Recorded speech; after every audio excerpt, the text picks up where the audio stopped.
Acá está.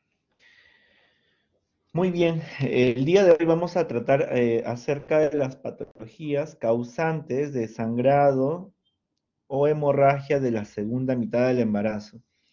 Ustedes ya saben que el embarazo se divide en trimestres de manera básica, de primer, segundo, tercer trimestre, pero también hay una división en cuanto a los semestres. ¿Y por qué? Justamente porque estas patologías eh, hemorrágicas van a tener causas. Nuestro objetivo es identificar las causas y poder actuar, porque cada etiología del sangrado de primera y segunda mitad van a tener una causa y el manejo va a ser distinto. Un poquito para recopilar, ya hicieron la teoría con la doctora Bernable, las hemorragias de primera mitad del embarazo, teniendo como punto de corte las 20 semanas, ¿no? Dentro de ellas vieron las tres principales causas, ¿no? A la cabeza, los abortos espontáneos, el embarazo ectópico y la enfermedad molar. Entonces, si viene una gestante a la emergencia o en la pregunta de examen hace mención a una paciente que tiene un sangrado menos de 20 semanas, automáticamente mi cerebro tiene que ir ya pensando en estas tres posibilidades. Sí existen otras causas, como ahora también vamos a ver, pero lo más frecuente y lo principal, tenemos que automáticamente ir sabiendo en qué semestre se encuentra, si es antes de las 20 semanas o posterior a las 20 semanas.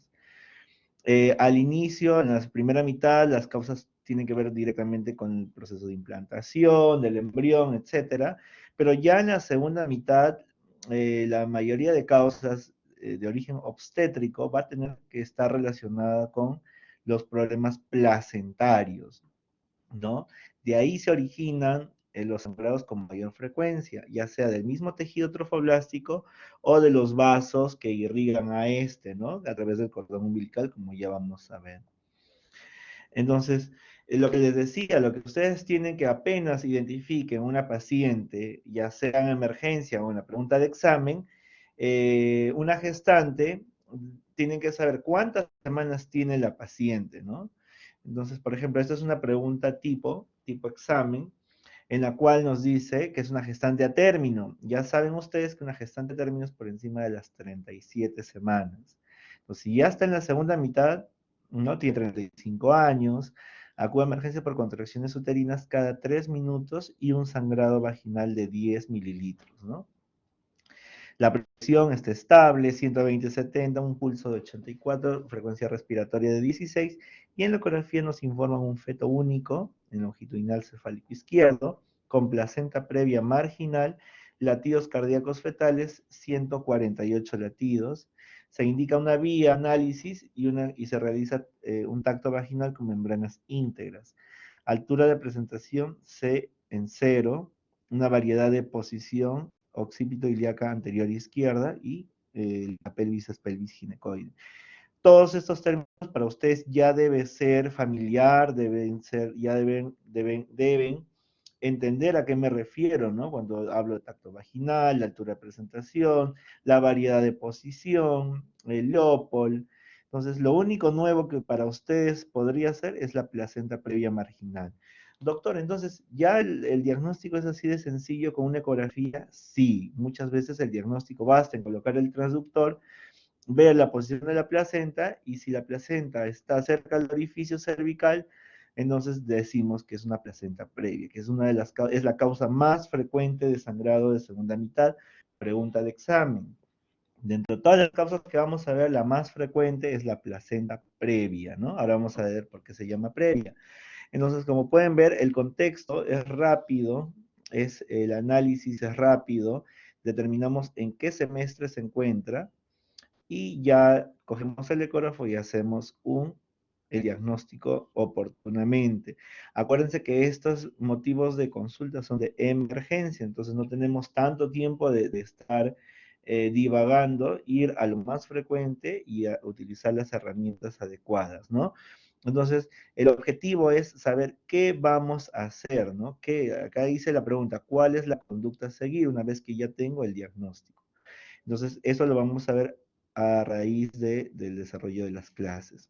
Lo mismo, ¿no? Acá hay otra mujer de 35 años, primigesta, de 36 semanas, quejándose de ataques abruptos de contracciones frecuentes, con dolor intenso, dolor de espalda y sangrado vaginal moderado. Al examen físico se encuentra un útero largo, algo blando. Entonces, como pueden ver, son gestantes encima de 20 semanas que tienen en común denominador que tienen un sangrado. Entonces, si bien es cierto, el título es hemorragia de segunda mitad, igual que en la primera mitad, pero no siempre el cuadro clínico va a ser un sangrado que lleve a descompensar, porque hemorragia es sinónimo de shock, pues, shock hipovolémico, grado 1, 2, 3 y 4, pero no todas las pacientes van a debutar con un estado de shock, ¿no? La cuantía del sangrado va a variar. Este es un enunciado que siempre nos acompaña. La obstetricia es un asunto de sangre. Quien no vea sangre en obstetricia no está haciendo la verdadera obstetricia. Los que hacemos obstetricia, sobre todo en guardias, ahora que sean internos ustedes, van a ver que no va a haber guardia que no falte sangre, ¿no? Ya sea un parto vaginal, sea cesárea, o sea una de estas complicaciones, ¿no? Y nosotros tenemos que estar aptos para poder estabilizar a la paciente, porque una paciente con sangrado obviamente me va a causar, como ya vengo diciendo, un grado de shock. Entonces tenemos que actuar y las famosas claves rojas, ¿no? En asegurar doble vía a la paciente, asegurar fluidos, banco de sangre. Entonces siempre tenemos que estar con esa mira, ¿no? Que la obstetricia es un asunto de sangre y este cuadro siempre les coloco para incentivarlos y motivar que todo lo que hacemos y desarrollamos y por lo que están ustedes ahorita escuchando y tratando de aprender es justamente para cooperar a seguir disminuyendo este cuadro, ¿no? Es un cuadro que ve la mortalidad materna, esta es estadística local del 2019, donde ha habido un descenso, ¿no? ¿Por qué? Porque justamente las causas más frecuentes de mortalidad materna, y entiéndase mortalidad materna como un índice de pobreza para el país, entonces tienen sus causas. La principal causa obstétrica es la hemorrágica. La segunda causa son los trastornos hipertensivos en el embarazo, háblese de preeclampsia y de sus otras variantes. Y la otra tercera son las infecciosas, las sepsis maternas o sepsis puerperales, ¿no? Esas son las tres principales causas, pregunta de examen. También tienen un capítulo entero de mortalidad materna. En general, esa es la distribución de la frecuencia. Causas directas, indirectas. Entonces, si hablamos de la zona urbana, sí cambia. Acá en Lima, metropolitana o en cualquier ciudad principal del país, ¿por qué se mueren las pacientes? Principalmente se mueren por trastornos hipertensivos. En provincia, en Serum, en Chumbivilcas, cuando vayan al hospital regional o a un centro de salud, ¿por qué se murió la paciente? Porque no tuvo acceso a un banco de sangre. No pudieron evacuar oportunamente a una paciente con hemorragia, con atonía uterina, con ruptura uterina, con DPP, etcétera, etcétera, etcétera. Entonces, eso hace que en general la causa más frecuente siga siendo la hemorrágica, pero en zona urbana son los trastornos hipertensivos del embarazo, ¿no? Entonces, el 4 el 5% de los embarazos van a presentar un sangrado, ¿no? Entonces, como les mencionaba, si bien es cierto el título hace mención a hemorragias, pero la cuantía va a ser distinta, ¿no? Puede haber una oligometrorragia o una hemorragia como tal, ¿no? ¿Cuál es la más frecuente? La oligometrorragia, o sea, un sangrado escaso y la hemorragia es menos frecuente, pero es la más catastrófica, ¿no? La más catastrófica. Entonces, ¿cuáles son las causas de hemorragia en la segunda mitad del embarazo? Va a depender del origen. Entonces, tenemos que examinar a la paciente. Quizá en el primer momento, como parte del examen físico general, tenemos inspección, palpación, auscultación y palpación, ¿no? Entonces, percusión, perdón. Entonces, nosotros en ginecología lo primero que debemos es visualizar, ver para creer. Doctor, yo estoy sangrando desde hace 2 horas, veo la truza, 2 gotas. Doctor, estoy sangrando, pero de vez en cuando veo la truza, 1 litro de sangre con coágulos. Entonces, tenemos que ver para creer. Y otro dicho que también es dicho entre los ginecólogos, ginecólogo que no mete el dedo, mete la pata. ¿no? Entonces, tenemos que ver, inspeccionar, nunca se olviden de la clínica. Los que han llevado prácticas conmigo, saben que yo hago mucho hincapié en lo que es la clínica, entrevistar a la paciente y examinar, ¿no? Los exámenes auxiliares los dejamos para después, inmediatamente para después. Entonces tenemos que ver, visualizar la vulva. Acuérdense que el aparato reproductor empieza en la vulva. Empezamos a ver la vulva, la vagina, vamos ingresando un espéculo, podemos visualizar el cuello uterino y a través de él podemos ver si hay sangrado o no. Entonces, si nos encontramos a nivel de vulva, ¿qué podemos encontrar? Varices que se forman por acción mecánica del útero grávido, ¿no? El torno venoso va a disminuir, se pueden formar varices en miembros inferiores e incluso a nivel de vulva. Es muy frecuente encontrar varices a nivel de vulva y puede haber un sangrado por la laceración de estas varices. Puede haber desgarros luego del parto incluso. La vagina también, el desgarro puede ser vulvo vaginal. A nivel del cuello uterino, la paciente puede presentar un pólipo, ¿no? Un ectropio, un cervicitis, un carcinoma, y dentro de las intrauterinas tenemos lo que vamos a ver hoy día, ¿no? La placenta previa a la cabeza, el desprendimiento prematuro de placenta y la ruptura uterina. En cuanto a los vasos previos, eso sí, los vasos previos hace mención a los vasos que van a venir desde los vasos umbilicales hacia la placenta, ¿no? Entonces, dentro de las hemorragias de segunda mitad de la cabeza tenemos la placenta previa, el abrupto placentae o la vasa previa. Vamos a ver unas definiciones muy cortas, pero muy contundentes. ¿Qué es la placenta previa? Viene a ser una placenta que está insertada anómalamente o de manera no habitual. Ustedes saben que la ubicación más frecuente de implantación un embarazo intrauterino normal es a nivel del fondo uterino en la cara posterior. Es decir, si hago una ecografía obstétrica ya avanzada, en cuanto a semanas de gestación, la placenta lo más frecuente es que la encuentre a nivel fúndico, ¿no? Ustedes cuando ayuden a hacer las ecografías o estén rotando en ecografía obstétrica, van a escuchar placenta fúndica la mayoría de veces, porque es la ubicación con más frecuencia de implantación. Puede ser a nivel del cuerpo anterior, puede ser a nivel del cuerpo posterior, pero no es normal que se implante a nivel del segmento o mucho menos sobre el orificio cervical interno. ¿Por qué? Porque al separarse la placenta implantada va a presentar sangrado, ¿no? Va a presentar sangrado y acuérdense que ¿por qué el útero para el sangrado? Porque hay dos mecanismos, se activan los mecanismos de los factores de coagulación, pero también la distribución de las fibras uterinas en forma de 8 hace que al contraerse cierren esos vasos, ¿no? Del lecho de implantación. No, sin embargo, a nivel del segmento y en el cuello uterino no contamos con esas fibras miometriales.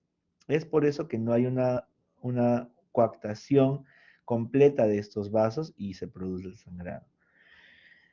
Esa es la placenta previa. El abrupto placentae o su sinónimo es el desprendimiento prematuro de placenta. Lo primero que tienen que tener presente es cuando, así como vimos, ¿dónde es lo normal que se implante la placenta? A nivel del fondo. Lo anormal es que se implante abajo.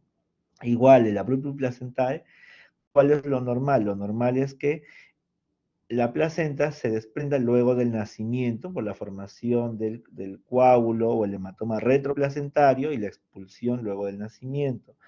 Entonces, si se desprende antes de que el bebé nazca, eso es una abrupto placentae o desprendimiento prematuro de placenta. Basa previa es cuando el cordón umbilical, como ustedes ven en la imagen, el cordón umbilical se inserta de manera céntrica o excéntrica hacia la torta placentaria y una vez que se inserta, empieza a ramificarse los vasos. Una vez que está insertada. Pero ¿qué pasa en la basa previa? Hay una situación eh, inicial donde el cordón umbilical, antes de implantarse en la placenta, ya se va a ramificar antes de haber ingresado en la torta placentaria. Entonces, se inserta de manera velamentosa o en raqueta, pregunta de examen. ¿no? La basa previa, como condición previa, debe tener que la inserción del cordón umbilical sea velamentosa o en raqueta.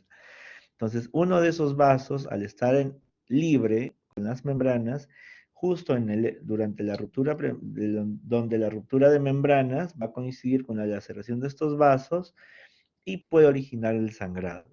Es el único sangrado de origen fetal y es el más catastrófico para el feto. Doctor, Hola, doctor, disculpe, ¿qué era el abrupto placentae? Abrupto placentae.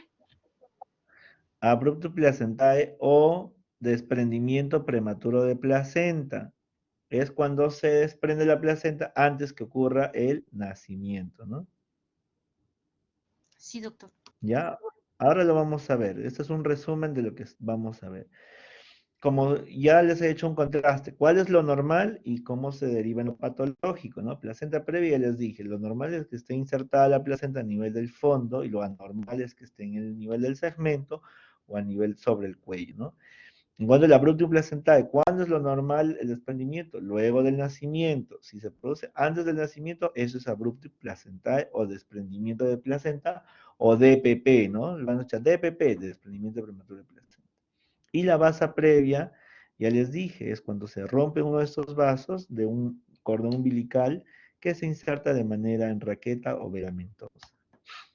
Entonces, ¿cuál es lo normal? Lo que les decía.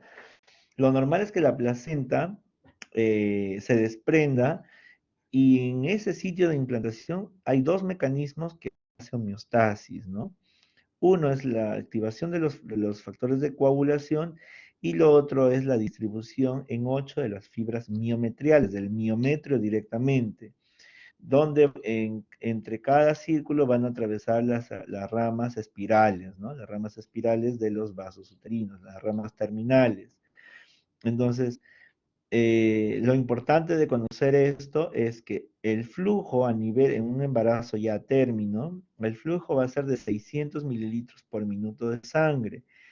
Y eso es importante saber porque nos determina que tenemos que actuar de manera rápida, en cuestión de minutos, ¿no?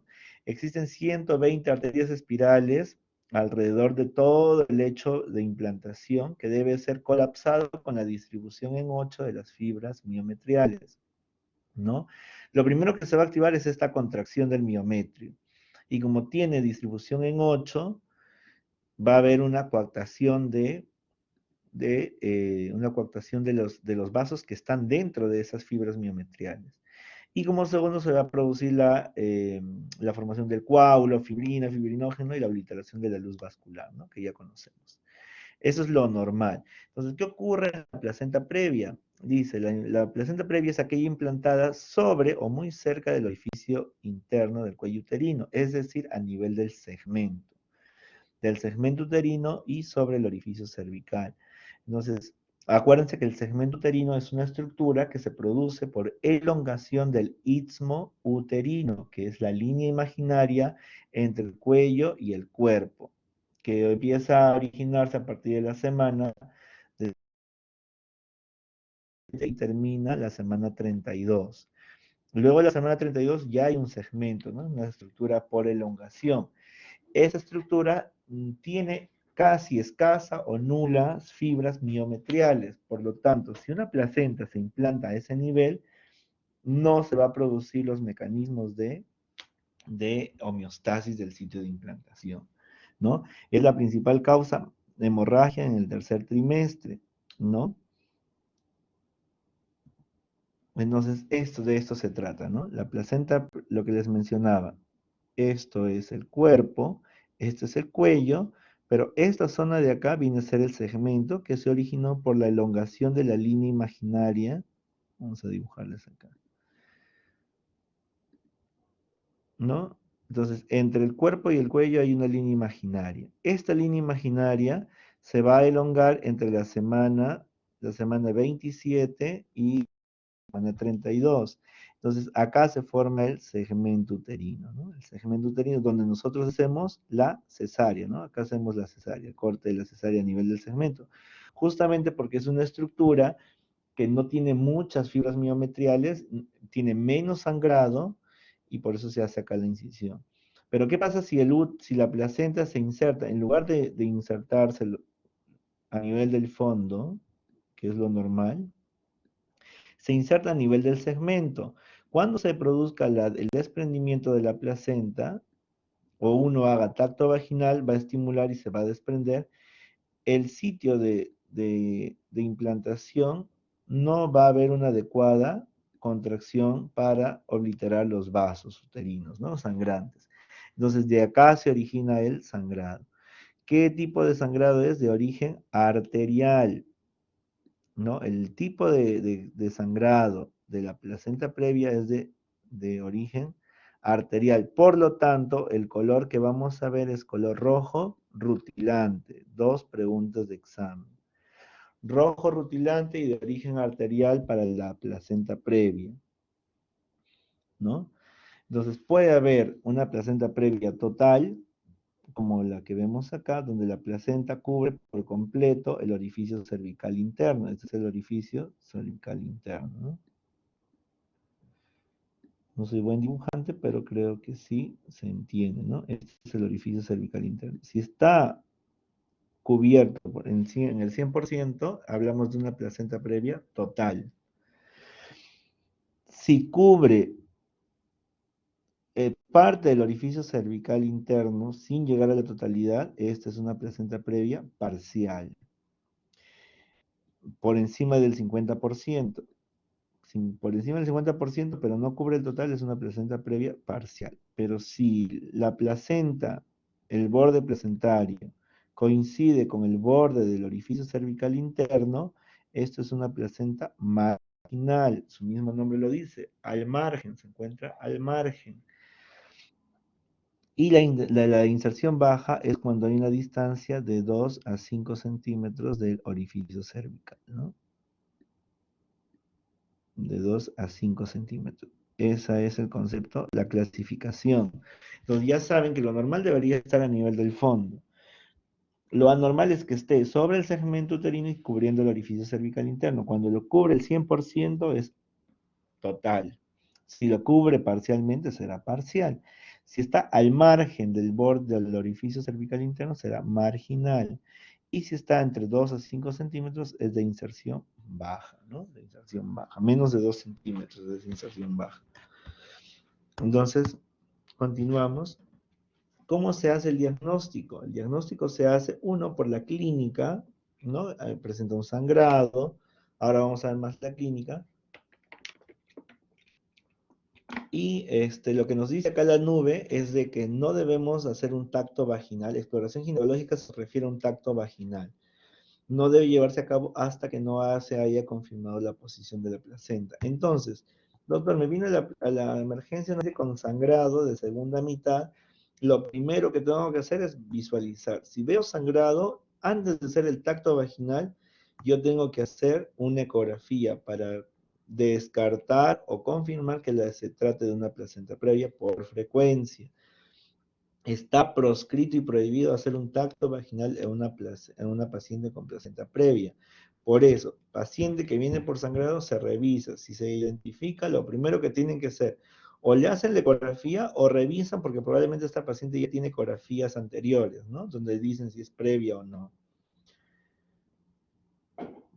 Entonces, como pueden ver, este es el cuello uterino. Vamos a poner el puntero láser. Esta es una ecografía transvaginal. ¿Por qué? Porque el traductor de acá es cóncavo. Perdón, convexo, ¿no? Es más convexo, es circular.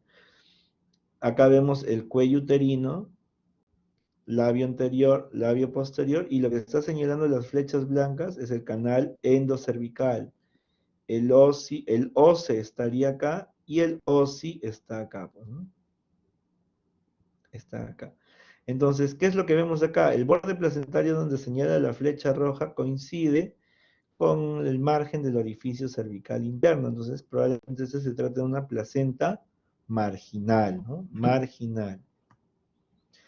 Ese es el caso de una paciente con placenta previa parcial con una gestación de 22 semanas. En el examen con espéculo, el cuello uterino presenta una dilatación de 3 a 4 centímetros.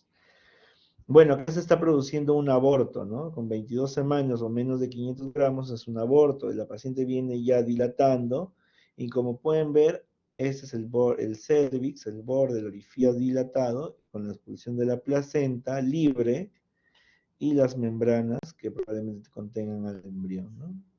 Entonces, sí hay casos en los que podemos dar chance vaginal. En este caso, no, eso es un aborto, pues, ¿no? Pero hay situaciones en las cuales podríamos intentar una prueba de trabajo de parto, ¿no? Entonces, lo primero que tenemos que identificar en las pacientes es hacer una buena historia clínica con los antecedentes, sobre todo los antecedentes, antes de hacer hincapié en el motivo de la consulta. ¿Con qué fin? Con el fin de identificar los factores de riesgo, ¿no? Los factores de riesgo. ¿Cuál es el principal factor de riesgo para que suceda una placenta previa? Es la placenta, la cesárea previa, que la paciente tenga una cicatriz uterina. En general, se asocia las cicatrices uterinas a las cesáreas, pero no es la única cirugía. Acuérdense que la miomectomía también es un procedimiento donde hay que incidir el miometrio. O sea, todo lo que injurie el miometrio y el endometrio y muestra una debilidad, ahí se va a implantar el trofoblasto, ¿no? Entonces, esa es pregunta de examen. ¿Cuál es el principal factor de riesgo o asociado para la ocurrencia de la placenta previa? Es la cesárea previa, o sea, que tenga un antecedente de una cesárea o más. Cuanto más cesárea, más riesgo, ¿no? Entonces, ese es el principal factor de riesgo, pero también tenemos la edad, encima de 35 años, la raza, la multiparidad de las fumadoras de cigarrillo y también por ahí el aumento de la alfa-fetoproteína sérica, ¿no? Pero vuelvo a repetir, la principal es la cesárea previa. ¿Qué es lo que ocurre? Hay una cicatriz y sobre esa cicatriz el trofoblasto se va a implantar. Y ya saben que la ubicación de la cesárea es a nivel del segmento, por eso es que el trofoblasto se implanta a nivel del segmento y queda como una placenta previa. ¿Cuáles son los signos clínicos? Ya les dije, hay un sangrado indoloro, no hay dolor con la placenta previa. Es de color rojo rutilante, de origen materno y es arterial, ¿no? De las arterias espirales. Del Doctor, 10 al 30%. Hola. doctor, disculpe, ¿la placenta previa es cuando se desprende la placenta antes que el niño nazca? ¿Esa es placenta previa? No, la placenta previa es la ubicación sobre el segmento del útero y que cubre el orificio cervical. Entonces, ¿en qué momento puede sangrar? Puede sangrar si hay contracciones uterinas, si hay relaciones sexuales, si hay tacto vaginal, ¿no? O a veces también sin ninguno de estos factores puede haber un sangrado, ¿no? Puede haber un sangrado por, digamos, por una, eh, se desprende parcialmente, ¿no? Son focos que se van desprendiendo finalmente. Ah, es la Como su ubicación de nombre, la placenta, ¿no? es la ubicación de la placenta, sí, así es. Que incluso sin En- estímulo puede presentar un sangrado, ¿no? Sobre todo el área libre que está hacia el orificio cervical. Por eso es que está proscrito hacer un tacto vaginal. es la ubicación en el segmento, ¿no? ¿No, doctor? Sí, y cubre el orificio cervical interno, ¿no? Sí, doctor. Ya, muy bien. Entonces, del 10 al 30% están asociadas a contracciones uterinas. No es frecuente porque siempre lo teórico es que sea un sangrado indoloro, ¿no? No se olviden de esto, indoloro. Se puede producir al final del segundo trimestre, al inicio del tercer trimestre, donde ya empieza a elongarse, termina de elongarse el segmento y queda en la ubicación final, ¿no? Y acá explica por qué, ¿no? La formación del segmento uterino inferior y dilatación del orificio cervical interno producen los desgarros de las fijaciones placentarias, porque acuérdense que es un tejido que se va a estirar el segmento. Entonces, al haber un estiramiento de esas fibras, se van a desgarrar y se va a producir esos tipos de sangrado, ¿no? Por eso es que no necesariamente con contracción, movimientos o tacto. El simple hecho que el útero sigue creciendo, se sigue estirando, va a producir este tipo de sangrados. y se debe a la incapacidad de las fibras miometriales en contraerse, ya que a nivel del segmento y del cuello no tenemos fibras miometriales. Entonces, ¿cuál es una de las complicaciones de la placenta previa de que se encuentre justo sobre una cicatriz? Es esto, ¿no? El acretismo placentario. Es una complicación que se puede asociar a la placenta previa, porque ya les dije que para que se implante a nivel del segmento debe haber por lo menos una cicatriz, es lo más frecuente. Hay algunos casos raros, pero hay, en la cual la paciente no tiene ningún antecedente y sin embargo se implantó a nivel del segmento, ¿no? Entonces no solamente el hecho de tener una cirugía, sino también el hecho de hacerse un legrado, un AMEU, un proceso infeccioso intrauterino, una EPI, puede ocasionar un debilitamiento sobre el endometrio y empieza la invasión del trofoblasto. ¿No? Que es la imagen que vemos en la parte superior para que un poco refresquen cómo se produce esto de la invasión, ¿no? Que llega como máximo hasta el miometrio interno. Esa es la implantación normal. Pero ¿qué pasa si ya empieza a pasar del miometrio, llega a la serosa? Es más, perfora la serosa y se puede continuar hasta la vejiga, el colon, ¿no? Dependiendo de la ubicación. Eso ya es acretismo placentario, ¿no? La adhesión anómala hacia el miometrio, ¿no? Hacia el miometrio. La incidencia es 3 de cada 1000 y van en aumento en proporción a la cantidad de cesáreas que pueda tener una paciente. La comorbilidad, la morbilidad está asociada al elevado riesgo de una hemorragia masiva al intentar desprender una placenta que no se va a separar porque está bien adherida, ¿no? Va a haber la necesidad de transfusiones de sangre, infecciones intraabdominales y lesión de órganos adyacentes, porque esta placenta no cree en nada, es un monstruito.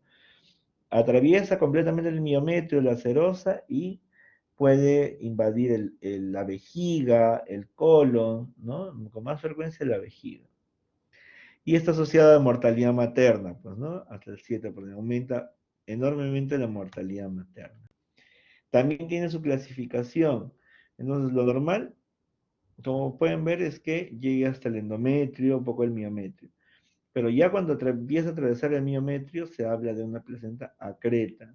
Cuando atraviesa el miometrio sin perforarlo, se llama una increta. Y cuando ya perfora completamente la serosa e incluso órganos vecinos, se llama percreta. Esa es pregunta de examen, ¿no? Pregunta de examen. Y acá está el porcentaje, ¿no? Del miometrio. Cuando hay más del 80% del miometrio, acreta. Increta cuando invade el miometrio, ¿no? Perdón, la creta es cuando está sobre el miometrio, ¿no? Es lo más frecuente. Hay una adhesión anómala, pero no tan fuerte. Muchas veces retirando durante la cesárea y haciendo puntos hemostáticos podemos controlar. La increta sí invade al miometrio, va a invadirlo y vamos a intentar traccionar, retirar y no se va a desprender, ¿no? Y la percreta sí atraviesa todo el miometrio, la serosa e incluso órganos adyacentes. ¿Cuál es el más frecuente de encontrar? La creta. La menos frecuente, la percreta, ¿no? Entonces, todo es acretismo placentario, ¿no? Adhesión anómala o invasión anómala de la placenta. Cuanto más cesáreas, más riesgo de acretismo placentario, ¿no? Sobre todo cuando es más de 2 cesáreas, porque si se dan cuenta, si no hay cesárea, 3%, e incluso sin cesárea, ¿no? Porque yo les comenté por qué. Una cesárea, 11%. A partir de 2 cesáreas en adelante, tenemos que parar las orejas y hacer una buena pesquisa, sobre todo a nivel ecográfico, ¿no? Para descartar acretismo placentario. Entonces, toda placenta previa que tenga 2 a más cesáreas, tenemos que pensar maliciosamente en acretismo placentario. El diagnóstico de la placenta previa se hace a través de la ecografía, como ya les venía mencionando. Puede ser ecografía transvaginal o puede ser ecografía ver, este es el canal endocervical, acá está el orificio cervical interno, y esta viene a ser la placenta que está cubriendo todo el orificio cervical interno. Por lo tanto, será una placenta previa total, ¿no? Esta es una ecografía transabdominal donde vemos las flechas negras señalando el cuello y las flechas blancas está señalando la placenta. No es tan preciso, por eso preferimos siempre la ecografía. Entonces, ¿cómo podemos abordar la atención de los casos de placenta previa? Podemos enfocarlos de la siguiente manera en 4 grupos. En aquella placenta previa que se encuentre frente a un feto pretérmino, prematuro y no haya condiciones para parto. El otro grupo es en aquellos fetos que ya están a término, ¿no? Luego los que hicieron trabajo de parto, o el otro es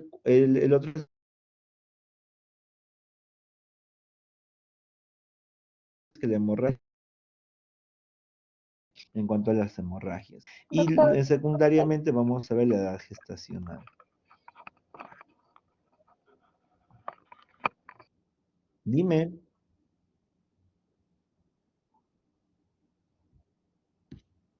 Hola.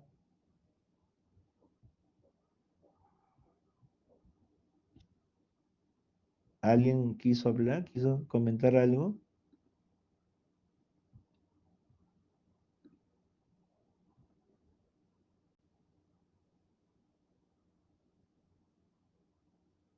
Hola.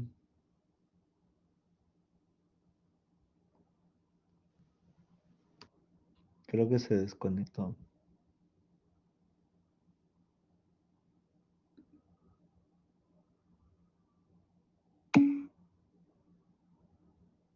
Ok, continuamos. Muy bien, entonces, ¿cómo vamos a manejar nuestros casos? Entonces, toda paciente que se le realice una ecografía, por lo menos de las 32 semanas,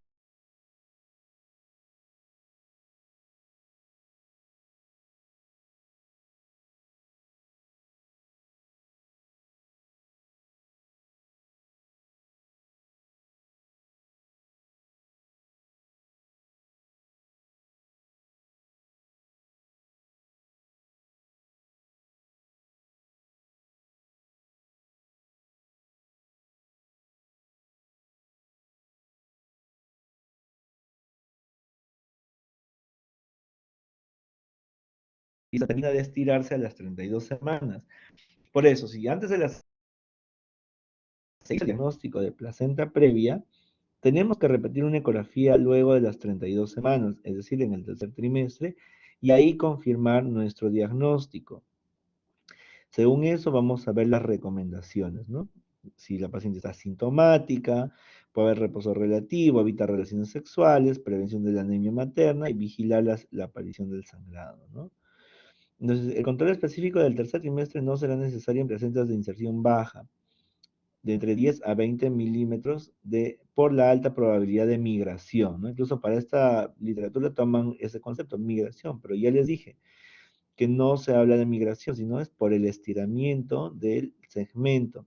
¿Qué quiere decir? Si antes de las 32 semanas yo le hago una ecografía y encuentro que todavía está entre 10 a 20 milímetros del OCE, que se trata de una inserción baja, lo más probable es que si yo le haga una ecografía en el tercer trimestre, ya esté por encima de los 5 centímetros, ¿no? Por la elongación del segmento uterino. Entonces ya no será necesario, dice, ¿no? Un control específico en el tercer trimestre, pero el resto sí, la total, la parcial y la marginal sí deben tener un control ecográfico posterior. Entonces, ¿cómo las vamos a manejar? Dependiendo si son sintomáticas o asintomáticas, ¿no? Con sangrado. Hablar de sintomatología es sangrado. Entonces, en las pacientes asintomáticas, como les mencionaba en este esquema de acá, se hace el diagnóstico, es una paciente que está siendo controlada, no presenta sangrado, los latidos están bien, le confirmo después de las 32 semanas y sigue como placenta previa parcial, por ejemplo. Si está asintomática, el control ecográfico de las 36 semanas para confirmar la placenta previa y decidir la vía de parto. Porque hay algunas que sí pueden lograr parto vaginal, sobre todo las que son marginales, sobre todo, ¿no? Si es sintomática, es decir, si la paciente viene por sangrado, según el grado de hemorragia y los antecedentes de la paciente, uno puede incluso culminar el embarazo. Entonces, las pacientes con sangrado leve, moderado y hemodinámicamente estables, en general debemos observarlas, ¿no? Dentro de la observación que amerita hacer una anamnesis, evitar los tactos vaginales, realizar siempre exploración ecográfica transvaginal, ¿no? Asegurar la doble vía, como les mencionaba, y control de constantes hematológicas, ¿no? Asegurarnos las pruebas de bienestar fetal, escuchar los latidos, ausencia de dinámica, ya sabemos que está asociada al 10 al 20% de contracciones uterinas, la monitorización fetal por encima de las 24 semanas, hacer una ecografía obstétrica para evaluar si existe o no la presencia de un hematoma placentario y también podemos medir la longitud del cuello uterino. Esto se llama cervicometría, la vamos a ver después por qué. La paciente debe encontrarse en reposo relativo y si luego de unas horas de observación la paciente sigue estable, alta, ¿no? La paciente se encuentra asintomática y alta. El control debe ser entre la 1 a 2 semanas. Pacientes que no cumplen criterios de observación, es decir, aquellas que están sangrando, ¿no? Que están sangrando y incluso son pretérminos. Debemos asegurarnos banco de sangre. No podemos atender a una paciente con placenta previa en un lugar donde no hay banco de sangre. La monitorización materna, vital, en gestantes RH, si vemos que ya se acerca prontamente el nacimiento y nos encontramos frente a O negativas, tenemos que administrar la gamma globulina anti-D, ¿no? Eso lo vamos a ver después. La monitorización fetal, la tocólisis, si es que hay contracciones asociadas, debemos hacer tocólisis con sulfato de magnesio. ¿Por qué? Porque también va a ayudar a desarrollar la parte neurológica, ¿no? La maduración pulmonar, que se da con corticoides entre las 24 y las 34 semanas. Lo van a ver más adelante en amenaza de parto pretérmino. Entonces, cuando vean un bebé que esté próximo a nacer y se encuentre prematuro, siempre hay que valorar maduración pulmonar. Van a escuchar ese término hasta cansarse, maduración pulmonar. La neuroprotección también con sulfato de magnesio para evitar que se contraiga el útero y que la paciente pueda hacer, además de eso, un DPP, ¿no? Y reposo relativo hasta estabilizar el cuerpo. Entonces, ¿en quiénes sí debemos de pensar que debemos culminar el embarazo inmediatamente? Aquella paciente que tenga una hemorragia grave, que no ceda tras el tratamiento con tocolíticos, es decir, aquellos medicamentos que detienen las contracciones, o inestabilidad hemodinámica o alta sospecha de pérdida de bienestar fetal. Es decir, si la paciente empieza a chocarse, si el bebé empieza a bajarle los latidos, entonces debemos de, o ya hay un cuantitativo mayor, debemos de pensar en la finalización del embarazo independientemente de la edad gestacional. ¿En quiénes debemos hacer una finalización electiva, ¿no? Aquella paciente probablemente asintomática, que nunca ha presentado cuadro clínico, la cesárea debe ser entre las 37 y las 38. En las pacientes sintomáticas leves, sí debemos elegir entre las 36 y las 37 semanas, ¿no? Esos son los periodos para culminar el embarazo de manera electiva.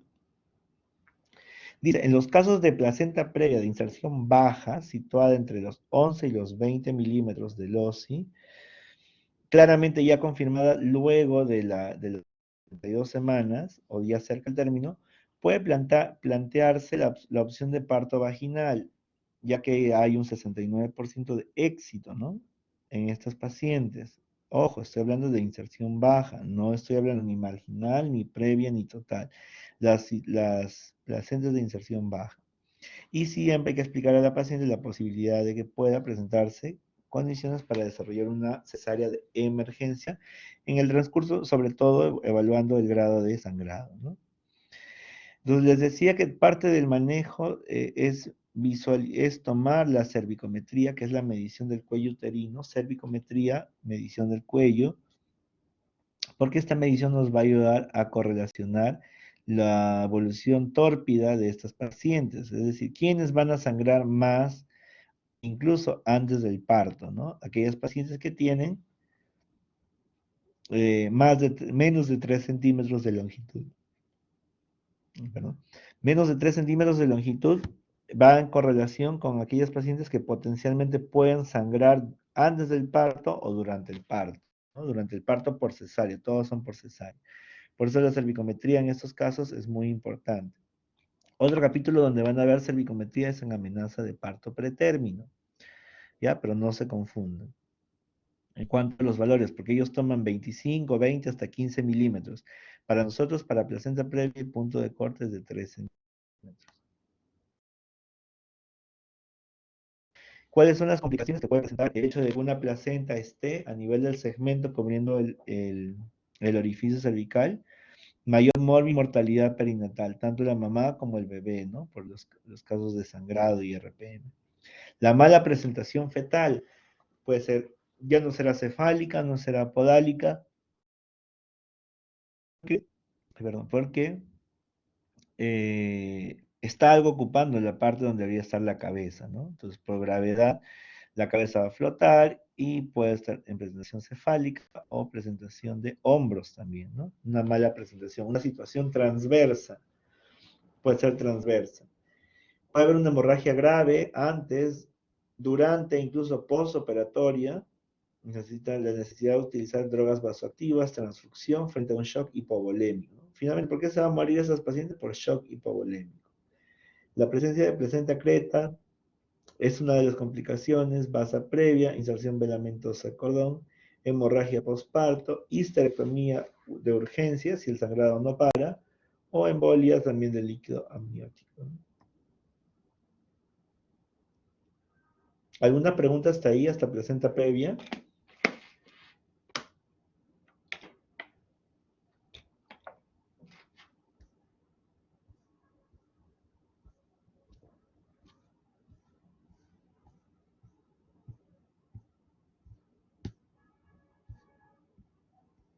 Bien. Continuamos con la segunda causa de sangrados de segunda mitad. Ya les expliqué la normalidad, ¿no? La normalidad es que la placenta se extraiga o se expulse luego del nacimiento con la formación de un coágulo, un hematoma retroplacentario, que va a formarse, justamente su nombre lo dice, retroplacentario, pero ¿qué pasa si es que el bebé todavía no nace, está dentro? Eso es el desprendimiento prematuro de la placenta o abrupto placentae. Separación de la placenta de su sitio de implantación antes del parto. A diferencia de la placenta previa, acá se va a tratar probablemente de una inserción normal, ¿no? O sea, a nivel del fondo. Entonces se conoce como abrupto placentae, hemorragia accidental o desgarro de la placenta a pedazos, ¿no? De ahí salió el término abrupto placentae. Es un factor de riesgo para una hemorragia obstétrica, sí, ¿no? Después de la placenta previa. Entonces hay mucho riesgo de que la paciente sangre, ¿no? Más de 1 litro, ¿no? Durante una cesárea ustedes saben que el volumen normal o esperado es de 1 litro, pero si sangra más, riesgo de muerte materna. ¿Quién tiene mayor riesgo? La placenta previa. ¿Quién le sigue? La abrupto placentae. ¿Cuáles son las causas? Las causas o factores asociados, la más frecuente, y esa es pregunta de examen, la más frecuente es la idiopática, no se conoce, ¿no? Es desconocida. La causa que dentro de las conocidas, la más frecuente es los trastornos hipertensivos del embarazo, como tipo la preeclampsia. Pero también puede haber otros antecedentes, otros factores de riesgo, como el antecedente ya de haber tenido un abrupto placentae, la hipertensión crónica, coriomionitis, ruptura prematura de membranas, embarazos múltiples, bajo peso al nacer, polidramnios, el cigarro también, ¿no? Trombofilias, el uso de cocaína, es frecuente encontrar las cocainómanas que llegan al hospital por un tema de desprendimiento prematuro de placenta, ¿no? También la edad, ¿no? Mayores de 40 años, placenta previa era mayores de 35, estos pacientes un poco más, la gran paridad, la raza negra y caucásica, ¿no?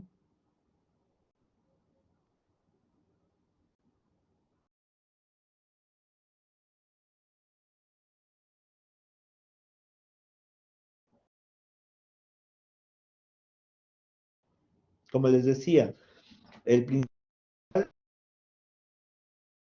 de riesgo asociado conocido la siguiente semana. Y también la recurrencia, ¿no? El antecedente de haber tenido DPP, ¿no? La cocaína, las cocaínas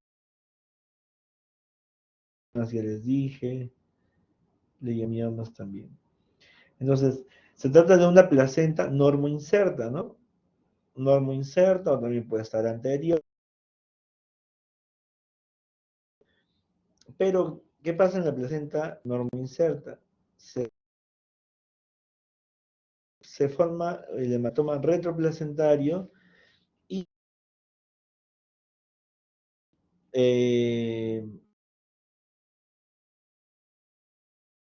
a depender de la ubicación de la placenta. Si la placenta está a nivel fúndico, se va a formar una especie de un coágulo, ¿no? De coágulo que va a activar los factores de coagulación, los va a consumir, desarrollándose así un mini cuadro de coagulación vascular. Nada. Disculpa, su audio no se escucha. Coagulación intravascular diseminada. Entonces, eso es cuando hay este tipo de hematoma retroplacentario. Se va a exteriorizar, ¿no?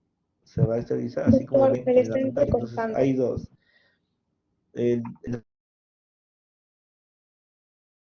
Mover un poquito.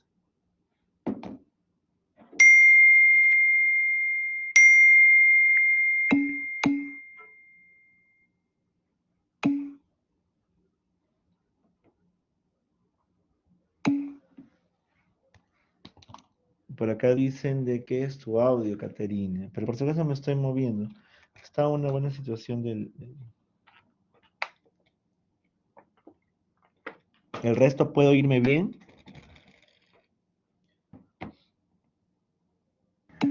No, doctor, se le entrecorta. Ah, se le entrecorta. Ya voy a movilizar un poco. A ver.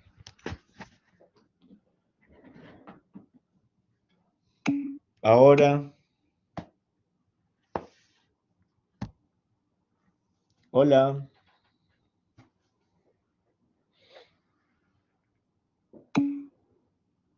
Ahora sí mejor. Ya, muy bien. Muy bien. Entonces va a haber dos situaciones. Ya, genial. Van a haber dos situaciones en las que nos encontremos con un desprendimiento prematuro de placenta. Una en la cual la placenta está normoinserta a nivel del fondo y la otra que está cerca al orificio cervical. ¿Cuál creen que va a ser la más peligrosa, la más catastrófica? Va a ser esta de acá, ¿no? La que me tenga el hematoma ahí oculto.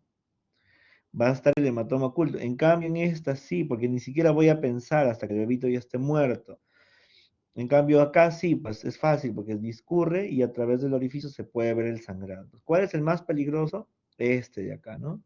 El normoinserto o el que genera el hematoma retroplacentario. Diferente al otro que está, la placenta que se ubica cerca al orificio cervical, donde sí se va a visualizar un sangrado, va de acorde mucho a la clínica y podemos intervenir. El tratamiento, como vamos a ver más adelante, es la culminación del embarazo. Tenemos 20 minutos desde que hacemos el diagnóstico para culminar el embarazo, en un DPP, ¿no? DPP o desprendimiento prematuro de placenta. Bueno, eso es lo mismo que acabo de decir. Macroscópicamente, ¿cómo podemos hacer el diagnóstico? Cuando ya sacamos, retiramos la placenta y vamos a ver este hematoma. Como pueden ver, estos son las vellosidades coriales, ¿no? Tiene un aspecto coriodesidual, pero eso ya es un hematoma, ¿no? Es un hematoma. Es un hematoma, son coágulos y también vamos a clasificarlos de acuerdo al porcentaje que toma,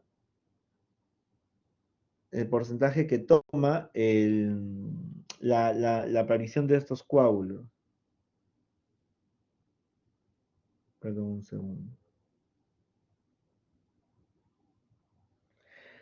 Listo. Entonces, ¿cómo hacemos el diagnóstico? El diagnóstico también es clínico, ¿no? El clínico, donde el síntoma principal va a ser el sangrado, pero ya vieron, va a depender de dónde se encuentra la placenta. Ya les dije, las que se encuentran a nivel del fondo van a ser las más peligrosas porque no vamos a visualizar sangrado. Se va a ir formando ese coágulo, ese hematoma retroplacentario y me va a originar todos los problemas. El otro síntoma es la sensibilidad uterina. Va a haber un endurecimiento del útero, ¿no? Un poco más intenso que una contracción habitual, ¿no? Incluso el grado máximo de tetania, ¿no? Tetania uterina, existe el término tetania uterina cuando ya hay una consistencia muy incrementada.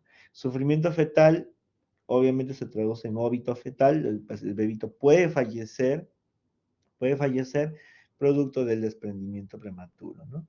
Es una emergencia, es una ultra emergencia obstétrica, ¿no? Es una ultra emergencia, quizá no tanto como la placenta previa. El origen de este sangrado es de origen venoso, ¿no? Acá, así como en la placenta previa era un sangrado indoloro, este es un sangrado doloroso. O sea, sangrado con dolor en el embarazo de segunda mitad, DPP hasta no demostrar lo contrario.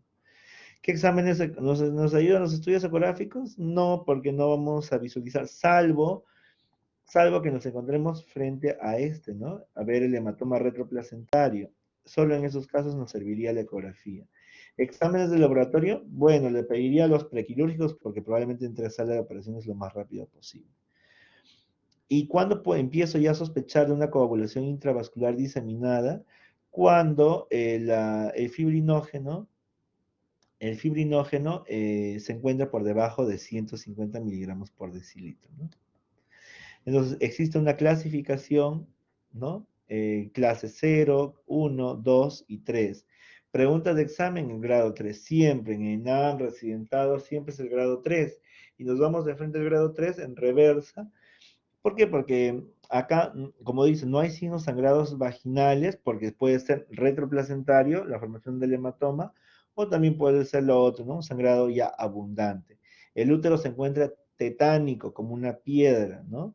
Dice ahí, dice, similar a la placa, a una placa a la palpación. La paciente está chocada, ¿no? Chocada, ya sea por el sangrado abundante evidente o por el hematoma retroplacentario que está coleccionándome toda la sangre. Puede haber alteración del perfil de coagulación, el fibrinógeno ya muy bajo, ¿no? Y una coagulopatía vascular diseminada. Y muerte fetal. Óbito fetal es clase 3. Cualquiera de esos valores, clase 3. Vamos con la clase 0, es asintomática. Puede haber un coágulo, ¿no? Del lado materno. Y el diagnóstico a veces, muchas veces ya se ve después, ¿no? De que ha nacido. Vemos un coagulito, ya esto ha sido un DPP, no ha sido tan aparatoso. La clase 1 leve, no hay signos de sangrado vaginal o una pequeña cantidad de sangrado vaginal. Ligera sensibilidad uterina, la frecuencia cardíaca materna y fetal se encuentran normales y no hay signos de sufrimiento. El bebé todavía está vivo. En la clase 2 ya es ni lo uno, ya en el intermedio, ¿no? No hay signos de sangrado vaginal, puede ser un hematoma retroplacentario, o la cantidad de sangrado, si se visualiza, ya es moderado, ¿no? La sensibilidad uterina significa una significativa con contracciones, algunas tetánicas, ya puede haber taquicardia materna, cambios ortostáticos en la presión arterial, se evidencia una taquicardia fetal o bradicardia fetal, pero todavía el bebé está vivo, y alteración del perfil de coagulación, ¿no? Entonces, así la clasificamos. 0, asintomática, leve, clase 1, moderada, 2, y severa 3. Preguntas de examen, las 3. Perdón, la clase 3 es la más frecuente en preguntar. Existen otros tipos de clasificaciones que se parecen, ¿no? Page y de Sher. ¿Cuál es la que más preguntan? Sher, ¿no? La Sher para cuantificar más o menos el aproximado de sangrado, ¿no? Grado 1, menos de 150, grado 2, entre 150 y 500, y el grado 3 nos correlaciona a un sangrado mayor de 500. Lo mismo, ¿no? La tercera va acompañada de muerte fetal, pues confirmada. En la clasificación de Page incluso nos habla No, también, ¿no? La cantidad de sangrado, no nos, no, es la frecuencia, ¿no? Había otra clasificación que me habla en cuanto a porcentajes de la presencia de coágulos.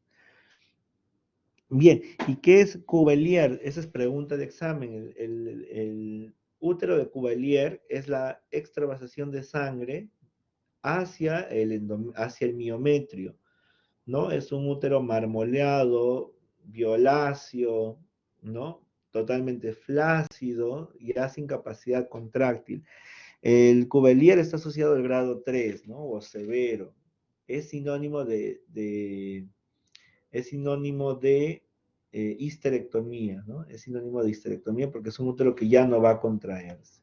Justamente ustedes ya entendieron por qué se da para qué favorecería las contracciones, ¿no? Entonces, ese es el útero de Cuvelier, pregunta de examen también, ¿no? La apoplejía útero-placentaria. Se da por una extravasación diseminada de la sangre hacia la musculatura uterina por debajo de la serosa uterina, ¿no? Ese es el aspecto marmóreo, ¿no? Marmóreo, violáceo, por extravasación del sangrado, ¿no? Puede llegar a los trompas, ligamento anchos, ovarios, cavidad, puede llegar al retroperitoneo, y si no hay atonía uterina, no hay indicación de histerectomía. Si la paciente presenta atonía, sí, ¿no? Hay incluso algunas técnicas de empaquetamiento uterino que nos pueden ayudar a mejorar la contractibilidad. ¿En qué consiste el manejo? El manejo es culminar el embarazo, como ya les mencioné. Sin embargo, cuando el compromiso es materno, principalmente materno, lo primero, antes de entrar a la sala de operaciones, debemos hacer una transfusión enérgica, debemos compensar las constantes de la mamá. Porque si entramos con factores de coagulación eh, consumidas, fibrinógeno bajo, la paciente nunca va a parar de sangrar durante el acto quirúrgico. Todo ocurre realmente muy rápido e incluso pasamos sangre, factores sin pruebas cruzadas, ¿no? Hay que prevenir. El resto de situaciones sí amerita la culminación inmediata, ¿no? Doctor, Hola. doctor, disculpe, ¿cuál es la causa principal por lo que se produce el desprendimiento prematuro de placenta?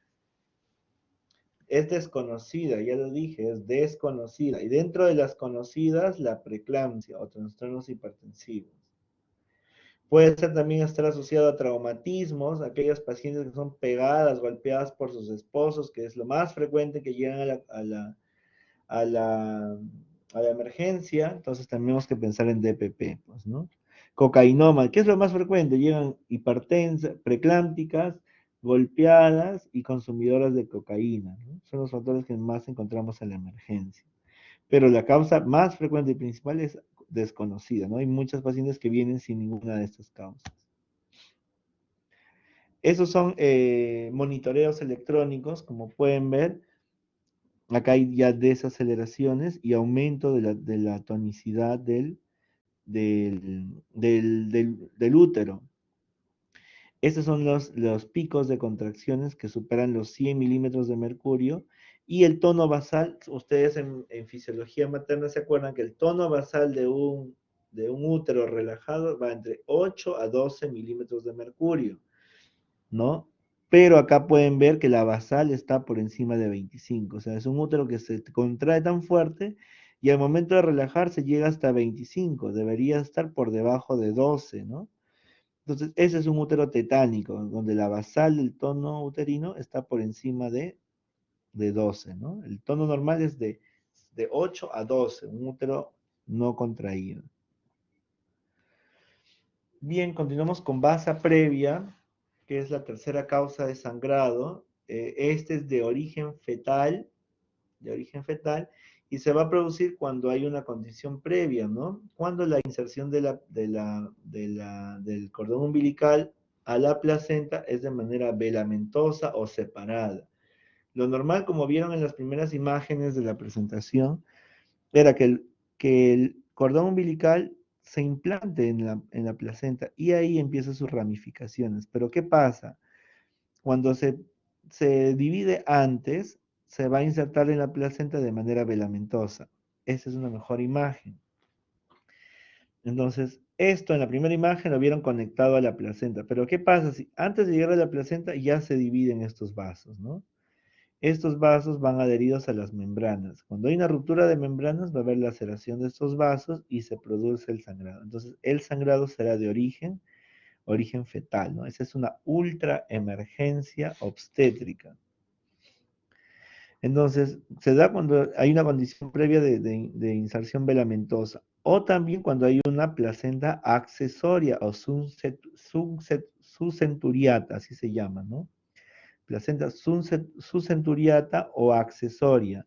Entonces, la conexión entre esas dos placentas, la principal y la accesoria, se van a dar a través de vasos, que si estos se encuentran pegados al orificio y hay una ruptura de membranas, puede haber una laceración y el sangrado es de origen fetal, ¿no?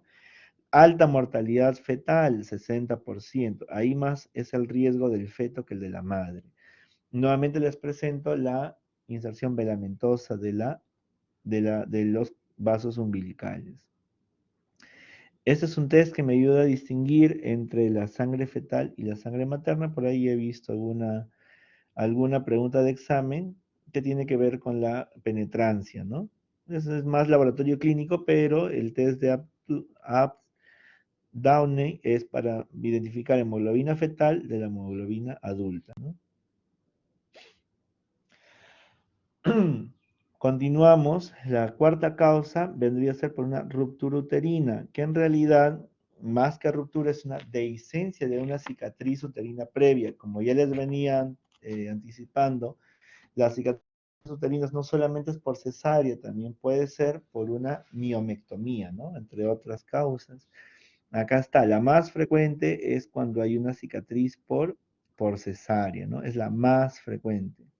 Es la más frecuente. También tenemos las miomectomías, las metroplastías, ¿no? Un trabajo de parto persistente, un parto precipitado también, ¿no? Congénitos también.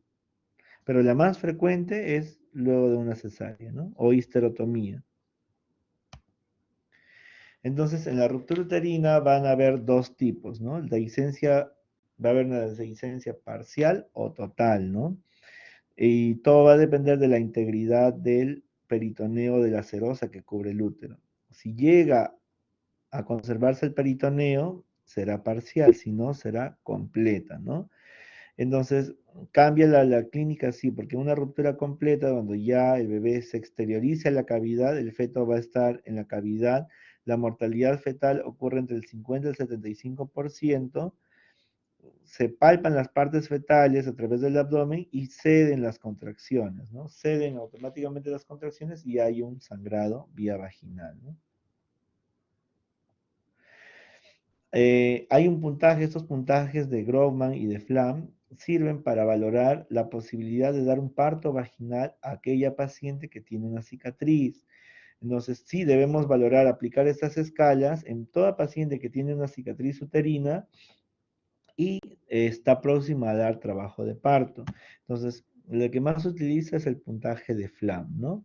Entonces, tiene 5 parámetros que se valora a la paciente, como la edad de la mamá, los partos vaginales, la razón de la primera cesárea, que si es la misma o diferente a la que está ahora, el borramiento o incorporación y la dilatación, ¿no? Entonces se hace una escala, se hace un puntaje y de acuerdo al puntaje nosotros podemos valorar si le vamos a dar chance vaginal sabiendo el porcentaje de éxito. Un puntaje por encima de 6 es aceptable, ¿no? De 6 en adelante es aceptable dar chance vaginal a una paciente que tiene la cicatriz por cesárea anterior. Pero ¿qué pasa antes de una dehiscencia parcial, antes de que ocurra la ruptura uterina? Lo del famoso signo de Bandel, Frommel y Pinard.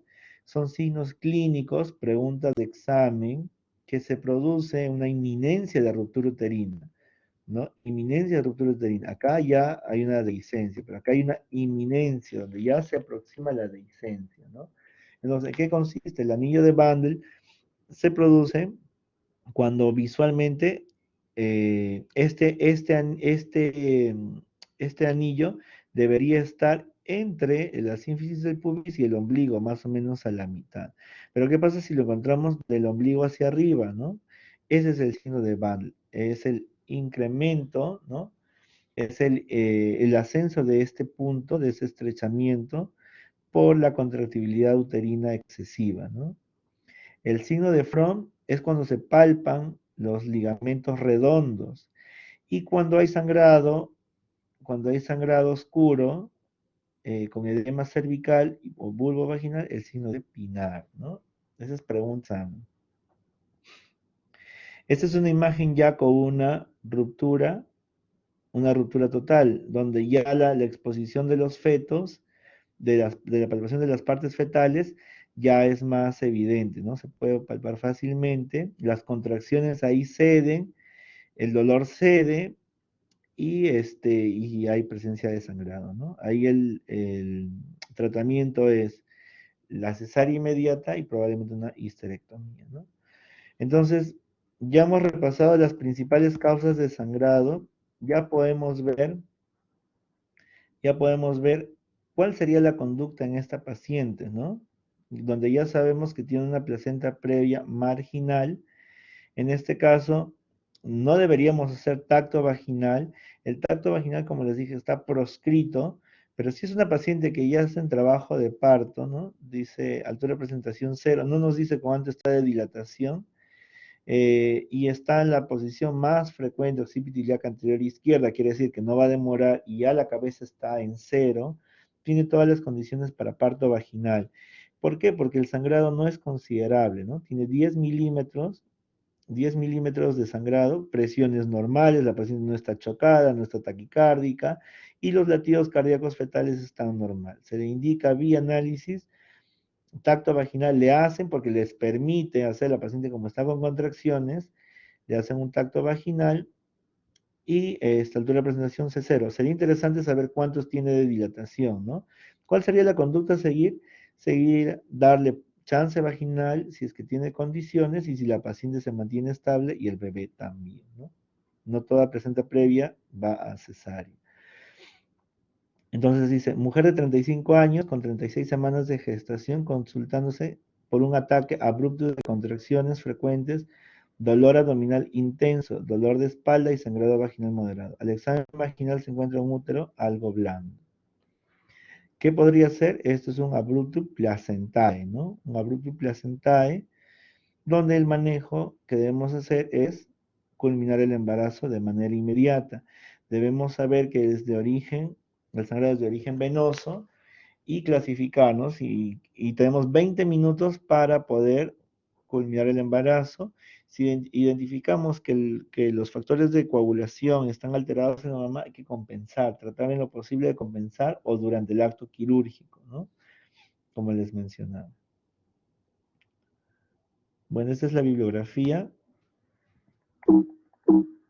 Y si tienen alguna pregunta, alguna duda.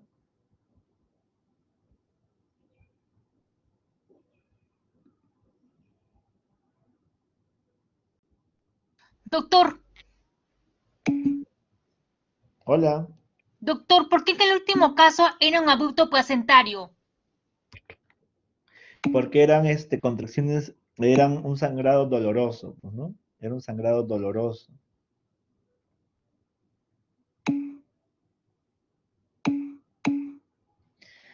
Algo sencillo que les va a servir muchas veces. Doctor, disculpe, doctor, Hola, hola, dime. ¿me escucha? En el primer caso que mostró, tengo una consulta. Decía que tenía 10 milímetros de sangrado. 10 cc, 10 cc de sangrado. En ese caso, doctor, si es escaso y también nos dicen que es una placenta previa marginal, aparentemente la presión arterial estaba estable, ¿no? En este caso sí podría considerar yo un parto vaginal. Digamos, no una cesárea, sino un parto vaginal. Sí. Considerando Sí, si a la paciente, sobre todo cuando son de inserción baja o marginal, en una placenta previa total o parcial, ahí no hay vuelta que dar, pues, ¿no? Ahí sí la indicación es la cesárea. ¿Cuándo se podría optar por darle parto vaginal? Si se trata de una placenta marginal y con más razón de inserción baja, siempre y cuando vigilando las constantes fetales y maternas, ¿no? Ah, ya, doctor, entonces la placenta previa baja y la marginal sí podría considerarse aún Sí. bueno, un parto vaginal, ¿no? Y para efectos de examen, ¿quién te da bienestar fetal? Los latidos cardíacos fetales, si están entre 110 y 160, la pregunta va dirigida a que el bebé está bien. Y bueno, y las funciones maternas ya lo han visto, ¿no? Que esté estable. Si por ahí dice que el bebé presenta desaceleraciones o taquicardia, ya es un signo que debes de culminar el embarazo. Para cualquier pregunta en obstetricia en general.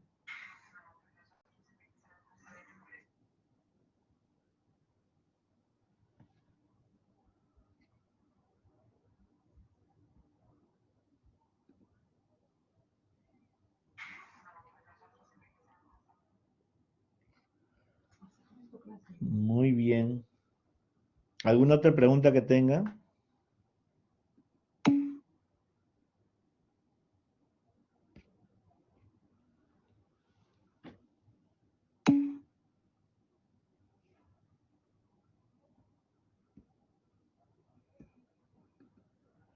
Listo. Espero que haya quedado claro. Son los puntos claves que tienen que manejar para efectos del examen y su desarrollo en las prácticas hospitalarias. Ya conmigo Doctor, será hasta otra oportunidad. Dime. disculpe, ¿qué era una placenta marginal? ¿Usted lo dijo? La placenta marginal es cuando el borde de la placenta coincide con el orificio cervical interno, ¿no? Vamos a ponerla en la imagen.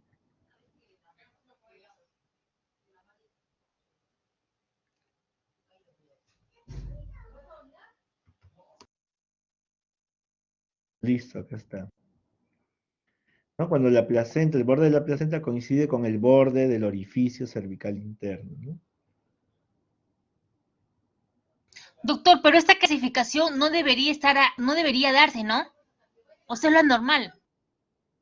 No, no debería. La placenta normalmente debería estar insertada en el fondo uterino, Sí, en la doctor. parte superior, en la parte superior.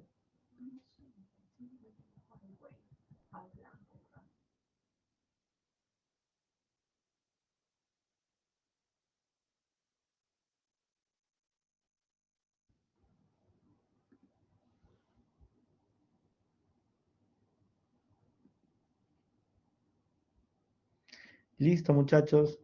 Ha sido un gusto. Nos veremos en otra oportunidad. Creo que tenemos otra teoría más de ginecología. Que tengan buenas tardes. Ya les dejo grabada la clase. Muchas gracias, doctor.